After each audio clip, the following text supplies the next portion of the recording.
Well, our next panel will explore how digital and decentralized finance are no longer fringe. They are moving capital faster, expanding access, and demanding new regulatory thinking.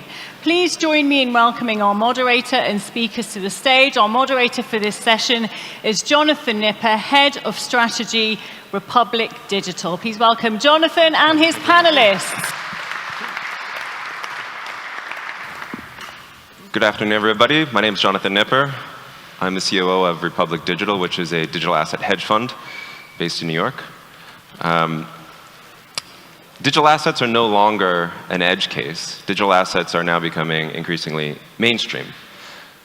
But are they best thought of as a new asset class or as an infrastructure layer that binds together traditional assets?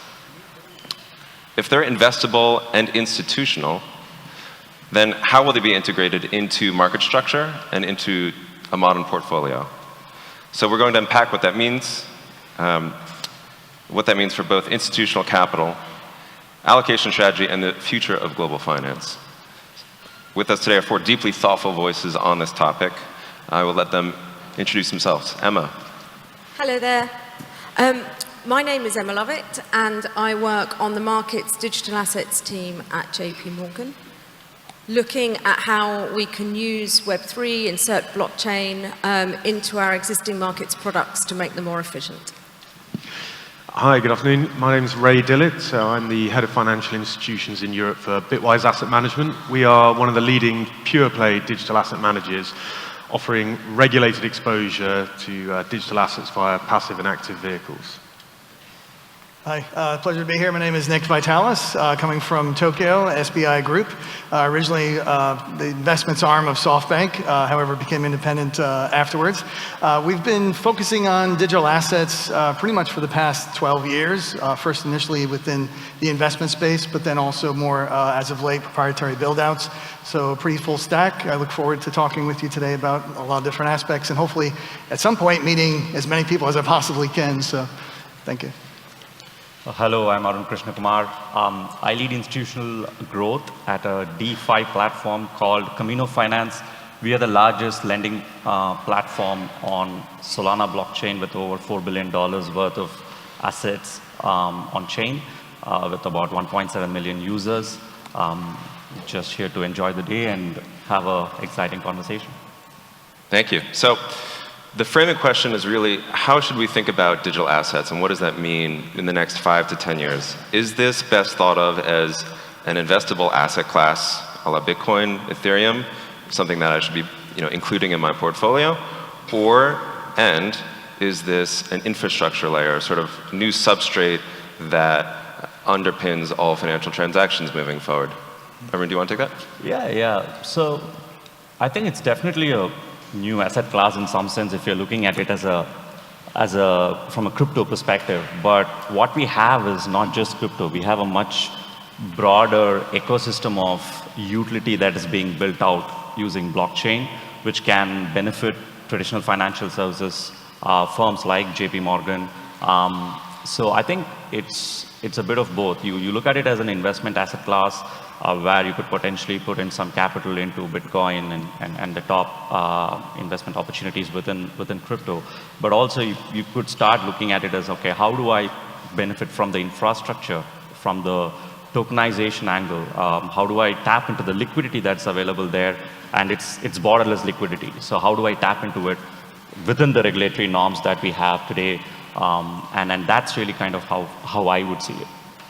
And from JP Morgan's perspective, what is this? What is a digital asset for you? I think it's both. So to date, I think most of the initiatives within the market side, so aside from payments, have concentrated on two things. The first is something that you can only do using blockchain technology. And an example of that would be sort of intraday repo. And the second is really focusing on the post-trade and the operational efficiencies that this technology can give you. So because of that, I'm sort of forced to say that it's both. Because it's a new investable asset as well as offering sort of rails down the sort of like from the end to end that we've just not really seen before. And Ray, you've worked with allocators across Europe in numerous different capacities. What do European institutional investors think of this? I think they're starting to wake up to the fact that this is a new asset class in one sense, but ultimately you need to segment. Bitcoin is revolutionary in where it's come from and what it's doing. Everything else in the crypto digital assets is evolutionary. This is standing on the shoulders of what's been done before. And if you start looking at how this is being adopted by every single sector and industry out there, there is none that is not adopting this technology, whether you are Pfizer using this technology for clinical trials, Mercedes using this for supply chain management, BHP for carbon credit trading. Exactly as Emma has just said, this is a cost efficiency, this is an operational efficiency, this is technology where you will adopt it and you will disrupt your peers, or you don't adopt it and you are potentially going to be disrupted. And I think from an investable asset, and this is where it's getting really exciting, it is Bitcoin most people have now come to hear and come to know as a store of value, as a debasement hedge, as digital gold. The rest is basically hyper-liquid VC tech. And I think that is where it gets really interesting. It is disruptive technology. Nick, you've seen pretty much every side of this market. You mentioned you've stood up crypto mining operations, trading operations, market making, custody. What is exciting you right now the most? Well, I mean, obviously all of the above, right? I think back a couple of weeks ago when I was in Las Vegas at the Bitcoin conference over there, and David Bailey, I think, has done a fantastic job in organizing the community around that. To think back in 2008 when Satoshi Nakamoto, whether it's an individual or a group of people and whatever you want to think, who formed the white paper, and to look at that room and see so many people, 40,000, the industry that's just been created around this, right? I think it's absolutely phenomenal. It's just touching the surface. There's so much interest. There's so much, mainstream about pushing into different areas. We talked a lot today about energy. I think it was one of the conferences today. Obviously, in crypto mining, that's a big focus of mine, to look at very energy efficient operations and how to drive that industry. We talked about real world assets earlier today. Tokenization of hotels and other sort of classical assets, I guess, if you will. In Japan, we recently launched an Osaka Digital Exchange to do just exactly that. So real world hotel tokenizations where we can give individuals an access to what previously was illiquid markets for them. Obviously, that's something that is quite transformative, and I think it's very exciting how we're going forward from here. So if I could just push you on that point a little bit. We've had securitization and fractionalization of assets for decades now. So what does tokenization bring to the table that we haven't been able to do previously?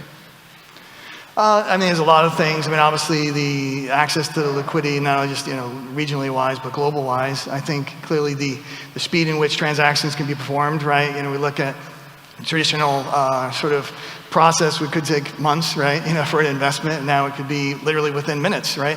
Anyone within Japan right now can just pull up their phone similar to a stock right now and buy a piece of a Marriott hotel, go and stay there and say, I own a piece of that, right? So it gives them a lot of sense pride. And talking about the panel that we talked about before, and the ownership level has just increased significantly for the brands as well. Can I just add? Yeah, yes. I was going to say, so when we talk about tokenization and the benefits of tokenization, of course, democratization, fractionalization, and instant settlement, particularly for the larger organizations, instant settlement is a big use case. Moving from T+2 to T is a massive liquidity unlock and all that. But imagine a scenario like 2008, for instance, where people didn't know the solvency state of the counterparties they were dealing with. Imagine a future stage, a nirvana state, where we have all the balance sheets of large organizations on chain. Of course, there will be transparent, the privacy controls in place. But with all those privacy controls, if you're able to quickly check if a counterparty you're dealing with is solvent or not in real time before performing transaction with them, the risk management aspect and the unlocks that you have to get there is unbelievably huge. I think apart from the liquidity unlocks that we talk about, and that's probably the medium-term benefit that we're going to see, I really see that it's a massive facelift to the way we've been looking at financial services. So another maybe counter argument I've heard is that tokenization is really just traditional finance with better plumbing. Cutting fees down. Maybe you could reduce some of your back office, your staff. Convince me I'm wrong. Okay, so in terms of efficiencies, of course, I'm part of a credit firm, on-chain credit firm. We've got $4 billion worth of assets on chain, and we are a 23-member team. For a credit fund in the traditional sense, this would be 10x the number of people. Of course, there is operational efficiencies there.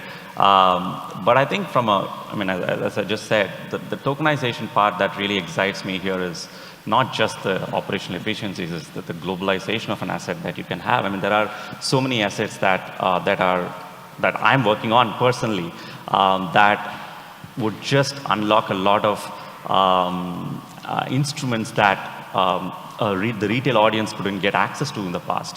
We're able to now provide them that access, of course, within KYC and AML infrastructure. But I think there's quite a lot of benefits here. Globalize some of these asset classes, draw a lot more liquidity. Private credit itself is a $14 trillion asset class. Real estate is like about 200 trillion. So there's so much unlocks to happen here.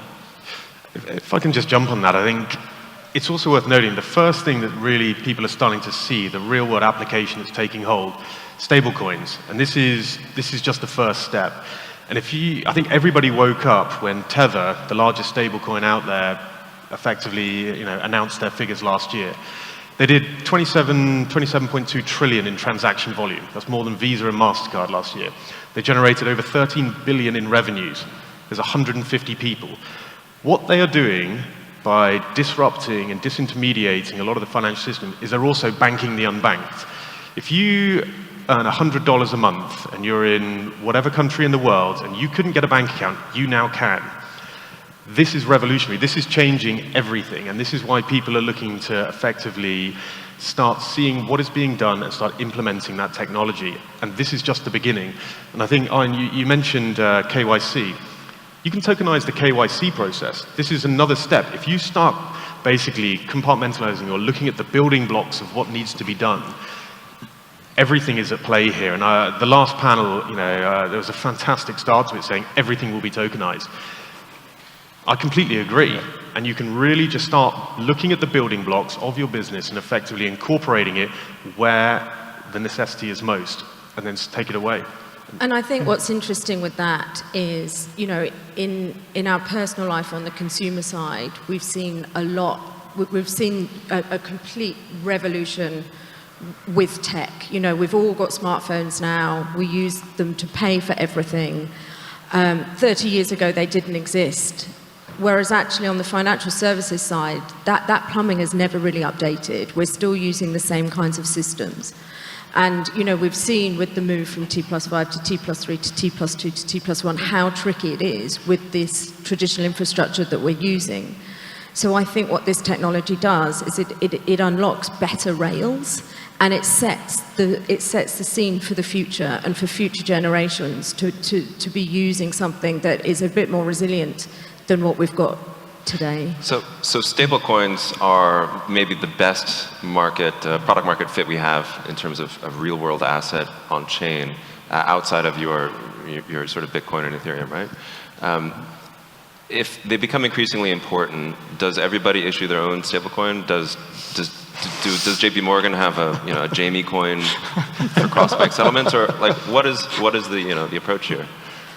Do you build it or do you buy it? Well, I think to be honest, I think that's the open debate, and that's where we are at on sort of June the 18th, 2025, is we don't necessarily know what's going to happen within that stablecoin market. I was speaking to some investment managers yesterday, and they were thinking, does every investment manager have its own stablecoin and use that for their internal systems, from their OMSs through to their settlement, and they will all have those? Or is it that, what we've seen in the world today is, we've got very few real sort of like fiat currencies. It's really sort of like quite jurisdictional, country by country. So do we settle on a similar pattern to that? I don't really have the answer today. Hopefully, we will soon, but I don't have the answer today. For me, your first question was around, is this investable? Now, my personal view is, as with anything, there'll be an oligopoly. There'll be a couple, one that takes most and a couple of others that do slightly different. But as an investable asset, if you look at, let's say, stablecoins, Tether in the developing world, Circle in the developed world at the moment, ignore those as the stablecoins. Look at the rails that they're on. Tether is 60% on Tron, crypto blockchain, about 40% on Ethereum. Circle is 55 or so % on Ethereum, Avalanche, Solana. So effectively, if you want to invest in the underlying technology that all of this is being built on, there is a way. And that is the really exciting bit. And we've just seen the FCA Friday, not last Friday, the one before, allowing the UK wholesale market to get access to invest in this asset class via regulated products. This is moving forward.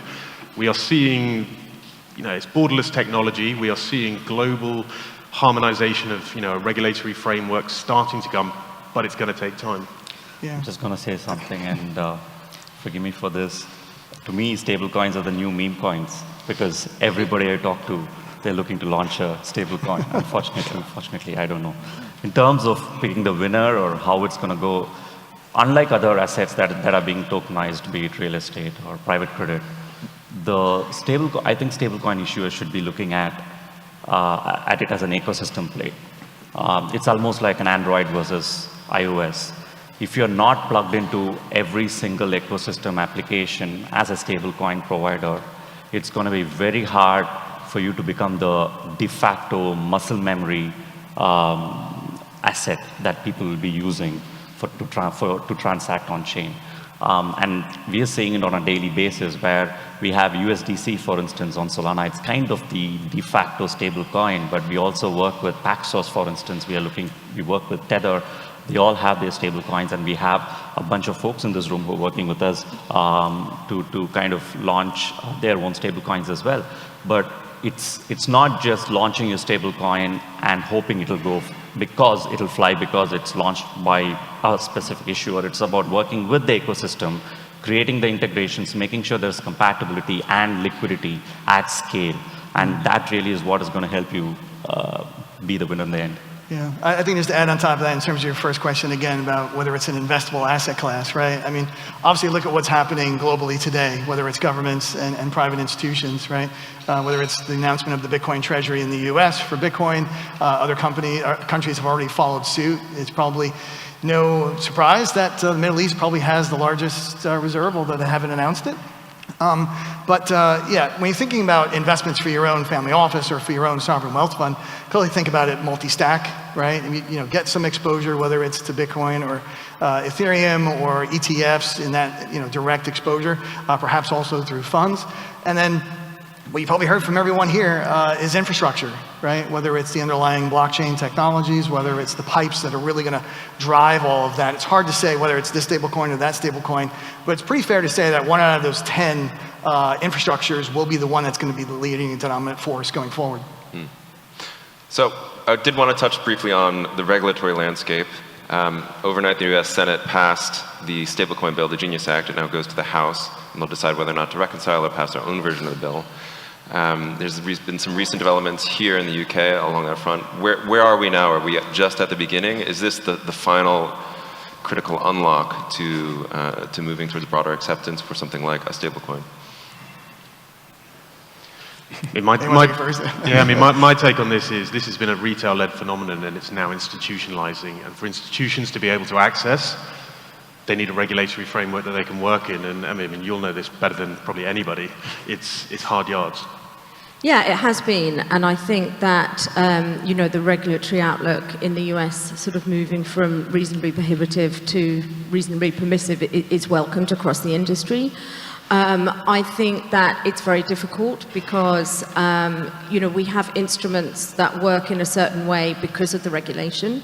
So if, for example, you look at some of the questions that HMT and the FCA and Bank of England asked as part of their UK digital securities sandbox, you see how interlinked regulation is with current securities. It's quite difficult to remove those. You've got roles like a notary and things like that that are done today because they've always been done, and then it's sort of like trying to think about how those roles might go through sort of like a scale of evolution so that they can either be done by the tech itself or a sort of a lighter touch intermediary role. And that really is just beginning. I think that, you know, the concept that we don't necessarily know how all these roles will end up is real, and you know, we've got to go through sort of like that first cycle of evolution until we know. So you're the co-chair of the ICMA's FinTech committee. So in your opinion, what is missing at this point in terms of market infrastructure? Is it, you know, agreed upon custody, settlement? Is it the legal wrapper? What do you believe is most critical for enabling? And cash, all of the above. All of the above. All of the above. Education, understanding. I think people understanding where we are and what this is. I think ultimately when I look at this and I start seeing it being adopted, this is like the early 2000s when you had Google, Facebook, Amazon. Amazon is a bookseller. Suddenly AWS. Suddenly BlackRock is using a public blockchain for their money market fund. Why? Well, they don't want servers. They don't want another 1,000 employees. They don't want to use AWS, which is centralized. They've got a globally decentralized, effectively, platform to build on. It's cheaper, it's faster, it's more efficient, and it's transparent. This is why people are using this. And we don't know where this is going to go. We don't know who's going to win. But I see these technologies as effectively the next iteration coming through. Yeah, I think a lot of things in order to really bring this industry forward, we already kind of mentioned it before, trust, right, beyond doubt. I mean, that comes with time, and it takes obviously a little bit of learning pain and some curves and bumps along the way. But then clearly investment, right? That's why we're all here, right? Investing both in human capital, education, also obviously monetary-wise, but also in the belief that this will be transformative and something that we can bring together forward. So, sorry. I just have one point here. I mean, I'm not sure we should be focusing on one regulation which will actually really turn things around. I think it's more about the sentiment and how approachable the regulators have become, not just in the US, across the world. If you look at the FCA here and or the Monetary Authority of in Singapore, MAS in Singapore, they've always been very collaborative with innovative trends, whereas it wasn't quite the case in the US. So I was there in DC about a month or so ago, and Senator Hegarty was just addressing a small group of audience, and one of the things he said was the first 100 days of the new administration's focus was to unwind all the damage that they had done with the previous administration had done to this industry, which they had actually. He said he was like 80% through it, and I can see the effect just having a conversation with my own GC. I can see that his sentiment has changed as well. And previously, if I wanted to experiment on a particular product, I would be really afraid to reach out to the SEC for advice, the crypto task force, and on all those, the regulatory infrastructure or machinery there.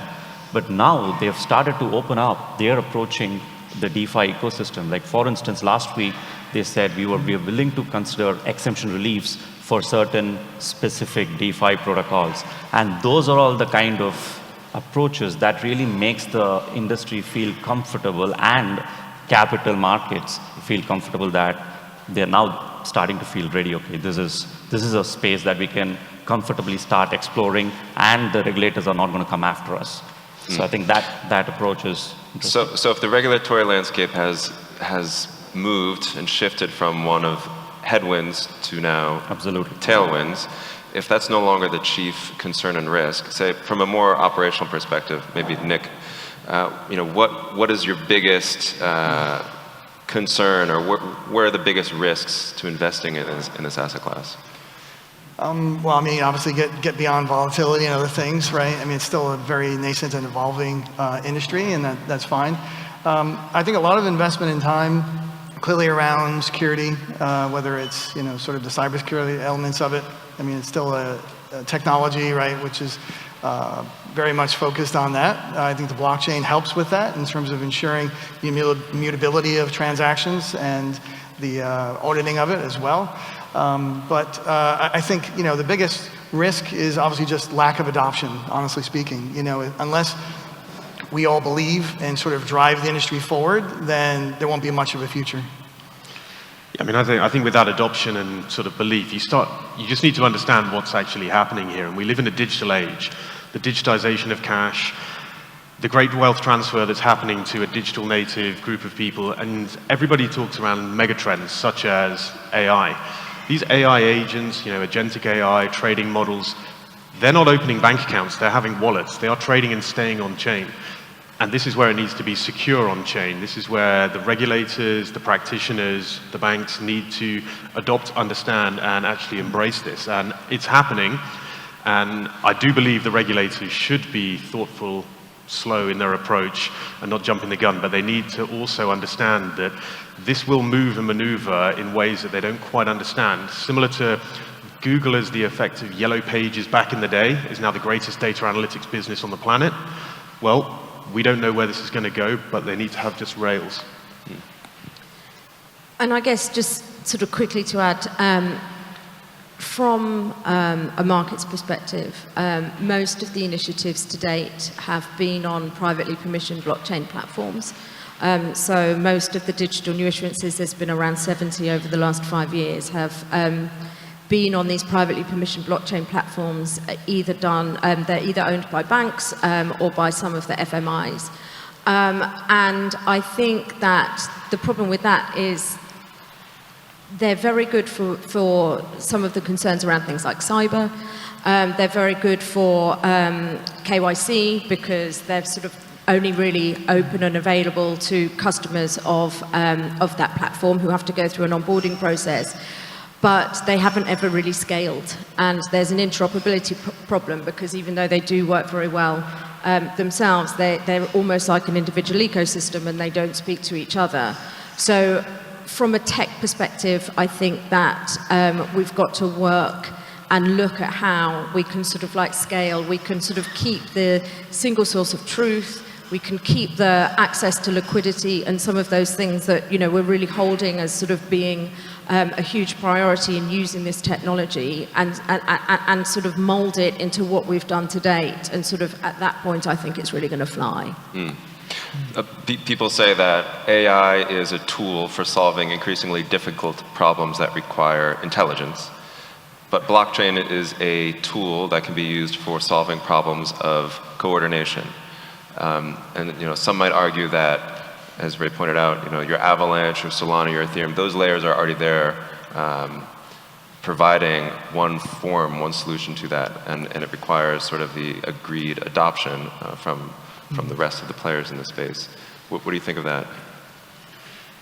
Yeah, I mean, this goes to Emma's point. I think really the interoperability element is the interesting bit because these different chains do different things, and effectively it's using what is best for the use case at hand. If you want to tokenize a hotel because you want better transparency on occupancy rates and so on, or if you want to make a payment, there are different needs, different requirements for each of them. So using what is best out there. And you mentioned Avalanche. The DMV in the US has used that chain because it has the best use case for what they're using. And I think this is where it then boils down to interoperability. And that's the bit that needs to come, because at the moment, we're starting to see this, but it's not quite there yet. And so if we're at the beginning of the S-curve of adoption, is there yet a coherent allocation strategy emerging among investors in terms of how to invest into the space?